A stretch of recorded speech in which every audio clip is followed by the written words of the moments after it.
Hello বন্ধুরা, কেমন আছো? আশা করছি খুব ভালো আছো। আমি তোমাদের সুস্মিতাদি আজকে দেখাতে চলেছি কাতলা মাছের পোস্ত রেসিপি। তো চলো দেখানো যাক। এখানে আমি নিয়ে নিয়েছি কাতলা মাছ। মাছগুলোকে সুন্দর করে আঁশ ছাড়িয়ে পরিষ্কার করে ধুয়ে নিয়েছি। সুন্দর করে আঁশ ছাড়িয়ে পরিষ্কার করে ধুয়ে নেওয়ার পর পরিমাণ মতো লবণ, হলুদ দিয়ে মাছগুলোকে মাখিয়ে নিয়েছি।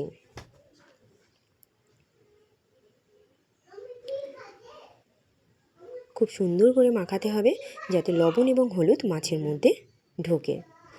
এবার খুব ভালোভাবে মাছগুলোকে মাখানো হয়ে গেলে আমি কিছুক্ষণের জন্য মাছটাকে রেখে দেব।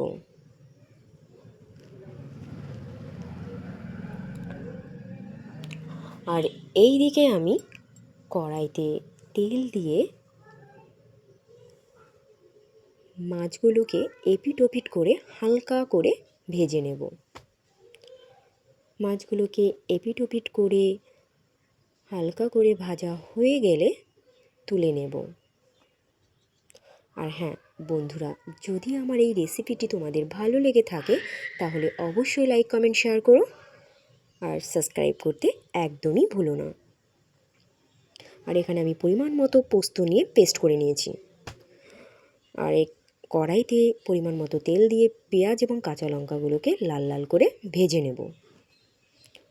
পেঁয়াজ এবং কাঁচা লঙ্কা ভাজা হয়ে গেলে পেস্ট করে রাখা পোস্তটি দিয়ে খুব সুন্দর করে নেড়ে নেব। এবার এর সঙ্গে স্বাদ মতো লবণ এবং পরিমাণ মতো হলুদ দিয়ে নাড়তে থাকবো যতক্ষণ না মশলা থেকে তেল বেরোয়।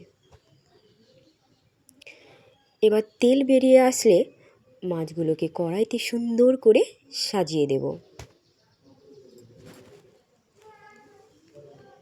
বন্ধুরা, তোমরা অবশ্যই এই রেসিপিটি ট্রাই করতে পারো। আশা করি তোমাদের খুব ভালো লাগবে।